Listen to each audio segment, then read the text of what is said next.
We were outside and we were all in a circle, and I tried marijuana for the first time. There was coughing, and then there was laughter. And then there was a feeling, and it was a feeling of euphoria. I kind of felt as though I was 10 feet tall and bulletproof, and that I could be anything that I had ever wanted, and I could do anything that I ever wanted, and I could say anything I ever wanted, and that I was just indestructible.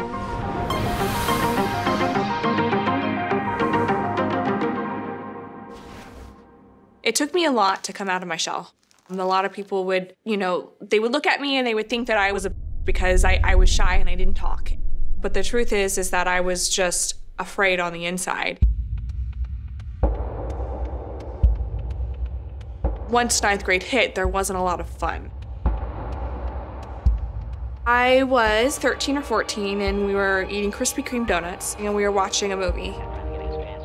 For some reason, the Lifetime movie channel was always very intriguing. Like, there was always movies that were just wild and weird. And this movie happened to be about a woman whose husband cheated of some sort, and then she kills him. Thought popped in my mind, what if I could do what this woman did? What if I could kill somebody? And an immediate panic came over me.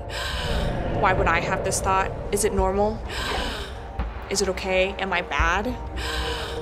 Is there something the matter with me? What 13, 14-year-old has a thought like that? I didn't know it was OCD at that point in time. Like, I didn't know that that's what OCD actually looked like. So I just really felt like I was crazy.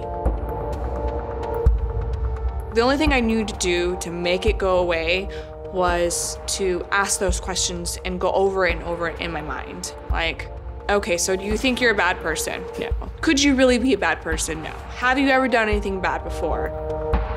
The thoughts kept coming back, the questionings, the ruminating in the mind for hours a day.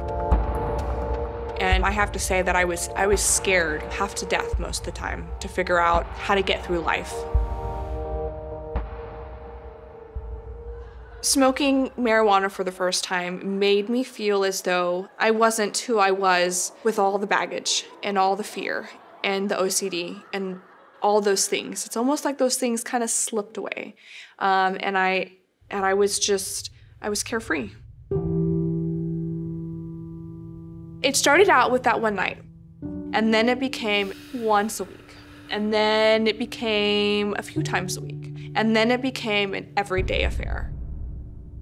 I then started trying things that I said I would never ever try in my entire life, which would be like cocaine, crystal meth.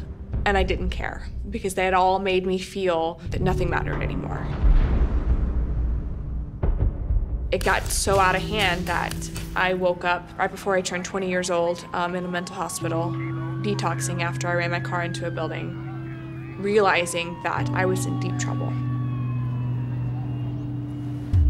I don't know the exact moment it happened while I was there, but I was there for 5 days, and there was more fear of going back to that life than there was fear of change, and that's where I sobered up. When I was about 3 months sober, it was kind of when it all just fell through. The OCD came slamming back in. I mean, I was spending all waking hours fighting OCD. But I could not come to terms and accept it because it still didn't seem right. I still thought that I was crazy and there was no way that this could be OCD.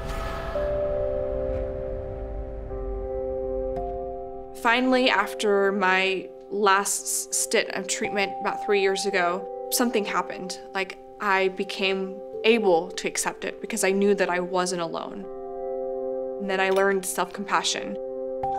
Having OCD is hard, but this is the life I was given, and it hurts, and I hate it, and I don't like it, but I'm gonna get through it.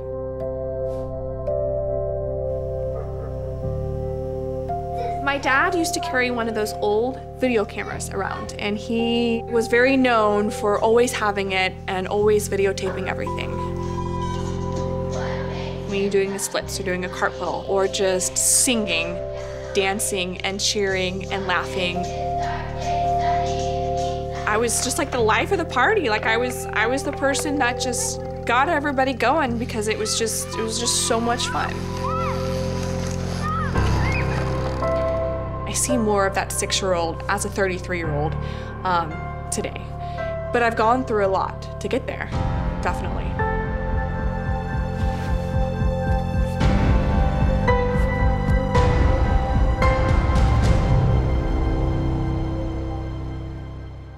Hey guys, I'm Lindsay, the director of Throwback Thursday, and this guy right here is one of the puppets that we created specifically for this episode. The Washington Post is always looking for new ways to tell stories, and so if you liked this and you want to see more of it, please subscribe.